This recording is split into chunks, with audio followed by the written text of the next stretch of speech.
श्री सद्गुरु महाराज की जय। परमाराध्य सद्गुरु महाराज का प्रवचन महर्षि में ही सत्संग सुधा सागर से। विकारों ने सतयुग को भी नहीं छोड़ा। यह संसार काजल की कोठरी है, यहाँ कुछ न कुछ दाग लग ही जाता है और उसका फल दुख अवश्य होता है। इसलिए इस संसार से भाग जाना अच्छा है। काम क्रोधादिक विकारों ने सतयुग को भी नहीं छोड़ा। कहते हैं कि पाप विशेष होने पर भगवान का अवतार होता है, तो सतयुग में ही हिरण्यकशिपु और हिरण्याक्ष हुए, जिनके लिए भगवान को अवतार लेना पड़ा। त्रेता द्वापर में भी हुआ और कलयुग में हम लोग देख ही रहे हैं। गोस्वामी तुलसीदास जी ने कहा कि कहीं वेद इतिहास पुराना, विधि प्रपंच गुण अवगुण साना। इसलिए ऐसा मौका यदि मिले कि इससे निकल जाएं तो इससे निकलना ही अच्छा है। आजकल अश्वग्रह का डर हम लोगों को यहाँ बहुत है। इस डर के मारे लोग धर्मानुष्ठान करते हैं, यज्ञ करते हैं, कीर्तन करते हैं आदि। डर होना भी अच्छा है। संत कबीर साहब ने कहा कि डर करनी डर परम गुरु, डर करनी डर पारस डर सार, डरत रहे सो उबरे, गाफिल खावे मार। जो लोग उद्यम करने वाले हैं सभी यदि डर करना छोड़ दें तो आपके जिम्मे जो काम है उसको छोड़ दें तो उसका नतीजा बुरा हो जाएगा। अपने ऊपर ही हानि हो जाएगी। ऊपर वाले पद से हटा न दे, नीचे न कर दे, इस डर से लोग नौकरी करते हैं। इस साल लोग यज्ञ बहुत करते हैं। क्यों? डर के मारे। लेकिन यह डर कितने दिनों के लिए? सुनने में आया है कि पंडित लोग कहते हैं कि 2.5 वर्ष तक इसका प्रभाव रहेगा। लेकिन जो माया के प्रभाव जन्म जन्मांतर से हमारे ऊपर लगे हैं, उनसे क्यों नहीं डरते हैं? माया की सेना जो कराना चाहती है वैसा करा लेती है, अपनी इच्छा नहीं रहने पर भी। इसलिए उस बड़े की शरण लेनी चाहिए जिसके वश में माया है, जिसके इशारे पर माया नाचती है। संत कबीर साहब ने कहा है कि काल रूप चक्की चले, सदा दिवस अरुरात, अगुन सगुन दोई पाटला, तामे जीव पिसात। आसे पासे जो रहे, निपट पिसावे सोय, कीला से लागा रहे, ताको बिघन न होय। जिस समय कबीर साहब थे उस समय अष्टग्रह की कोई बात नहीं थी। लेकिन समझिए तो कबीर साहब के पहले भी और अब भी उस काल की चक्की चलती ही रहती है। कीले से तात्पर्य है परमात्मा का, जिसके सहारे से सगुण और निर्गुण सारा विश्व गूंथा हुआ है। जैसे कीले से जांते का पट्टा गूंथा हुआ है, परमात्मा से सट कर रहा तो संसार में भी कुशल है और परलोक में भी। इसी से मोक्ष मुक्ति निर्माण मिलता है। जिमि थल बिनु जल रही न सकाई, कोटि भांति को करई उपाई, तथा मोक्ष सुख सुनुख गराई, रही न सकई हरि भगति बिहाई। रामचरितमानस। अर्थात जैसे बिना धरती के जल ठहर नहीं सकता, चाहे कोई करोड़ों उपाय क्यों न करे, हे गरुड़ जी सुनिए, उसी प्रकार हरि भक्ति को छोड़कर मोक्ष सुख दूसरी जगह रह नहीं सकता। जहाँ भक्ति है वही मोक्ष है। कोई कहे कि संसार से छूटने का और कोई उपाय है तो वह हो नहीं सकता। ईश्वर की भक्ति करो, कल्याण होगा। संसार में जो कल्याण है, स्वर्ग में जो कल्याण मिलता है, वह अकल्याण में बदल जाता है।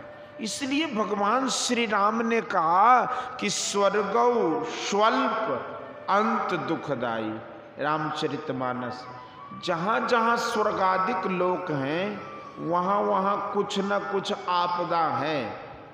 ब्रह्मा को भी दुख होता है, ब्रह्मलोक में जाने पर भी दुख होता है। राजा श्वेत ब्रह्मलोक गए, उन्होंने दान नहीं किया था, फलस्वरूप उनको ब्रह्मलोक में भूख प्यास सताने लगी। तब उन्होंने ब्रह्मा जी को कहा ब्रह्मा जी ने कहा यहाँ खाने का कोई सामान है ही नहीं, आपने कभी दान नहीं किया, उसका ही फल है कि यहाँ आपको भूख प्यास सता रही है। इसलिए आप अमुक सरोवर में जाएं, वहाँ आपका मृत शरीर सुरक्षित है, उसी का भोजन करें।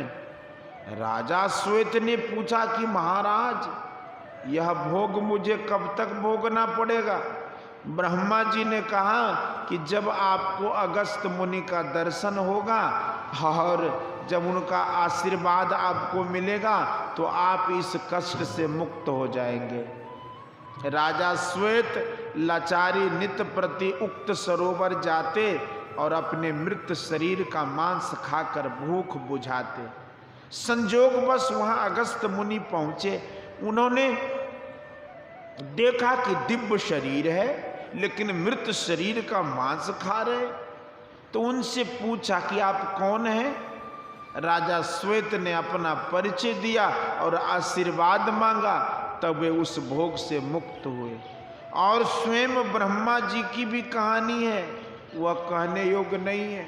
गोस्वामी तुलसीदास जी ने कहा है कि नारद भव बिरंच सनकादि जे मुनि नायक आत्मवादी मोहन अंध किन्न केही को जग काम नचाव न जेही तृष्णा केही न किन्न बौराहा केही कर हृदय क्रोध नहीं दाहा ज्ञानी तापस सूर कवि कोविद गुण आगार केही के लोभ विडंबना किन्न न यही संसार श्रीमद बक्र न किन्न केही प्रभुता बधिर न काही मृग लोचन के नयन सरा को अस लाग न जाही गुण कृत सन्निपात नहीं के ही को न मान मद तजऊ निवेही जोवन ज्वर के ही न बलकावा के नहीं बलकावा ममता के ही कर जसन नसावा मत्सर काहि कलंक न लाबा काहि न शोक समीर डोलाबा चिंता सांपनी को नहीं खाया को जग जाहि न व्यापी माया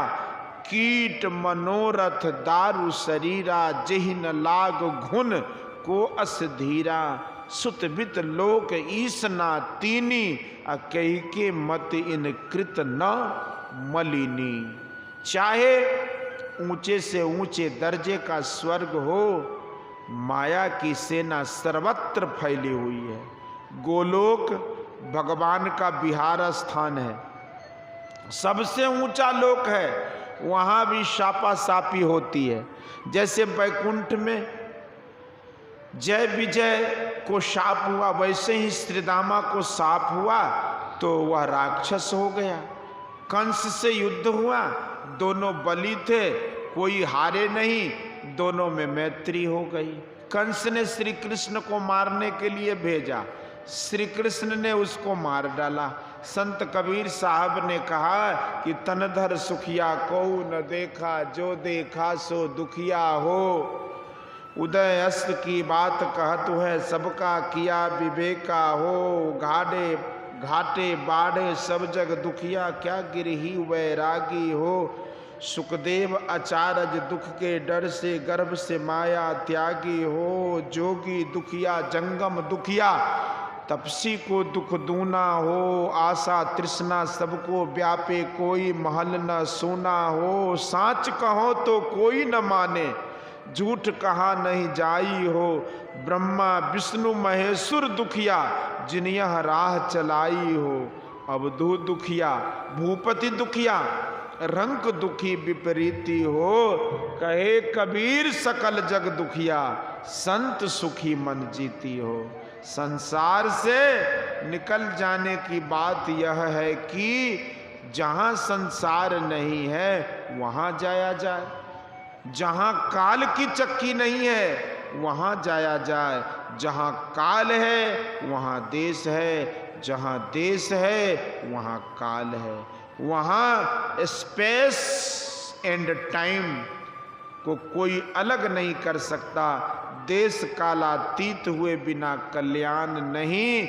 इसके लिए गोस्वामी तुलसीदास जी ने कहा है कि रघुपति भक्ति करत कठिनाई, कहत सुगम करनी अपार, जाने सो जेहि बनियाई, जो जेहि कला कुशलता, कह सो सुलभ सदा सुखकारी, सफरी सन्मुख जल प्रवाह, सुर सरे बहय गज भारी, जो सरकरा मिले सिकता मह, बलते नहीं बिल गावे, अति रसंग सुछम पिपील का, बिनु प्रयास ही पावे, सकल दृश्य निज उदर मेली, सोवे निद्रा तज जोगी, सोई हरिपद अनुभवई, परम सुख अतिशय द्वैत वियोगी, शोक मोह भय हर्ष दिवस निशिदेश काल तह नाही, तुलसीदास यही दशाहीन संशय निर्मूल न जाहि।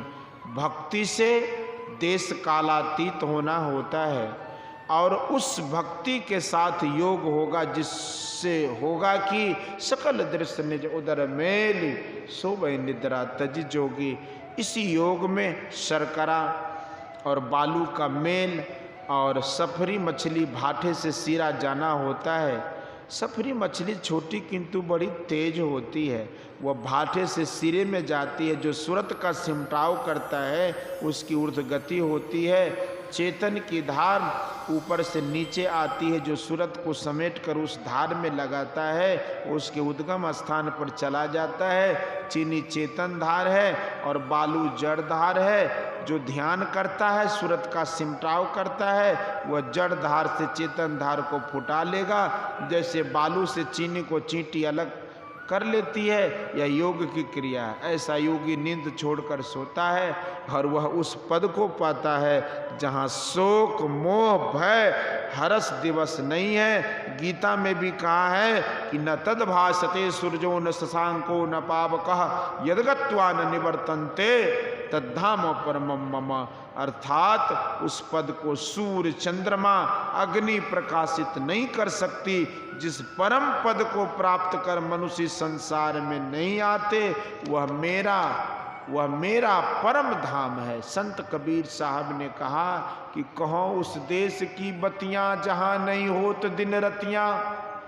इसलिए सब आपदाओं से बचने के लिए केवल भक्ति, ईश्वर भक्ति के और कोई साधन नहीं है। ईश्वर भक्ति में ईश्वर स्वरूप का जानना आवश्यक है। इसमें सार असार का ज्ञान होता है। यह भी विचार लेना अच्छा है कि इस संसार में किसी भी पद पर रहो कल्याण नहीं है। महात्मा गांधी जी ने पंडित जवाहरलाल नेहरू को मंत्री पद देने कहा, डॉक्टर राजेंद्र प्रसाद को राष्ट्रपति बनाने कहा, लेकिन अपने उन्होंने कोई पद नहीं लिया। वे बड़े बुद्धिमान थे। आत्मा और अनात्मा का विचार ही वेदांत ज्ञान है। इससे आगे ज्ञान नहीं जाता। जहाँ वेदांत ज्ञान है वहाँ कहा गया है कि ज्ञान को दो भागों में बांटो, परोक्ष और अपरोक्ष। परोक्ष ज्ञान में गलती भी हो सकती है, अपरोक्ष में गलती नहीं हो सकती। परोक्ष ज्ञान के अंदर ही श्रवण मनन ज्ञान और जब तक साधन करते हैं तब तक का निधिध्यासन ज्ञान परोक्ष ज्ञान है। यहाँ ज्ञान की पूर्णता नहीं है। पढ़ सुनकर जो ज्ञान होता है वह अधूरा ज्ञान है। जब तक निधिध्यासन में हो तब तक भी पूरा नहीं हुआ। निधिध्यासन का अंत होने पर अनुभव ज्ञान होता है और तब पूर्ण ज्ञान होता है। श्रवण ज्ञान अग्नि है, मनन ज्ञान बिजली है, निधिध्यासन ज्ञान बड़वानल के समान है और अनुभव ज्ञान प्रलय काल की अग्नि के समान है, सारे द्वैत प्रपंच को जलाकर भस्म कर देती है। यह अद्वैत वेदांत का कथन है। जो कुछ तुम इंद्रियों से जानते हो वह माया है, अनात्मा है। रामायण में आया है कि गो गोचर जहाँ लगे मन जाई, सो सब माया जानो भाई। इंद्रियों के ज्ञान से जो ऊंचा ज्ञान है, मन बुद्धि से भी जो ऊंचा ज्ञान है, मूल प्रकृति का जो ज्ञान है उससे भी ऊंचा ज्ञान हो। इंद्रियों से परे मन, मन से परे बुद्धि, बुद्धि से परे प्रकृति, प्रकृति से परे पुरुषोत्तम, इंद्रिय ज्ञान से परे मन बुद्धि के परे जड़ प्रकृति और सच्चिदानंद पद से भी जो ऊंचा है वह परमात्म स्वरूप है। उसका कोई मिसाल नहीं है। वह देश कालातीत है। देश कालातीत ही माया से परे प्रकृति के अंदर ही विस्तृत तत्व है। लेकिन जो देश कालातीत है वह विस्तृत तत्व रहित है। देश काल विस्तृत तत्व है, इसलिए देश काल में व्यापक रहने के कारण वह विस्तृत तत्व सा मालूम होता है, लेकिन वह विस्तृत्व नहीं है। जैसे हवा गिलास में रहने से गिलास जैसी है, गिलास टूट गया तो वह उसका रूप नहीं रहता। जो मन बुद्धि से नहीं जाना जाए वह ईश्वर है। प्रश्न है रूप क्या है, तो कहा जा सकता है कि नेत्र से जिसका ज्ञान हो, एक एक विषय के लिए एक एक इंद्रिय है। 5 विषय हैं, इनके ग्रहण करने के लिए 5 इंद्रियां हैं। मन बुद्धि भी इन ईश्वर को छूने योग्य नहीं है। इसलिए गोस्वामी तुलसीदास जी ने लिखा कि राम स्वरूप तुम्हार वचन अगोचर, बुद्धि पर अवगत अकथा पार। नेत नेत नित निगम कह। किसी इंद्रिय गोचर पदार्थ को ईश्वर मानकर वहाँ तक पहुँचा जाए तो वेदांत संतुष्ट नहीं है। इंद्रिय गोचर जो नहीं है वह अव्यक्त है। हम लोग व्यक्त मंडल में है, व्यक्त का काम करते हैं। जो अव्यक्त है उसमें मन कैसे लगावें, ऐसा प्रश्न होता है। इसका भी उत्तर है कि जब महाभारत की लड़ाई समाप्त हो गई, युधिष्ठिर राजा बने, तो महिलाओं के विलाप से उनका मन उद्विग्न होने लगा। व्यास जी ने सोचा इसके मन को बदलने के लिए यज्ञ कराना चाहिए। व्यास जी ने कहा तुम यज्ञ करो। युधिष्ठिर ने कहा कि महाभारत के युद्ध में इतना खर्च हो चुका है कि अब यज्ञ करने के लिए उतना धन कहाँ है। व्यास जी ने कहा कि हिमालय में धन बहुत है।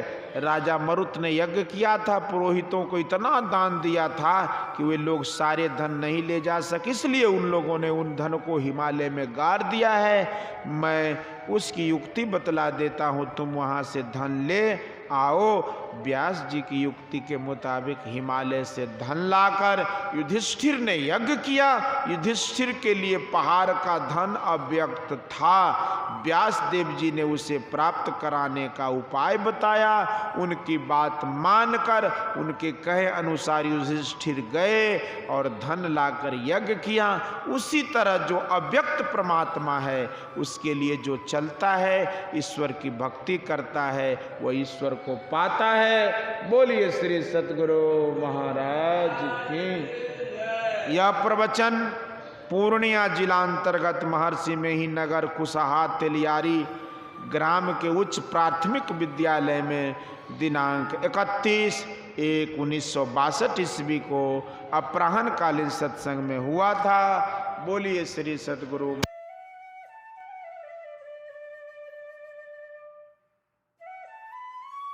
Stop!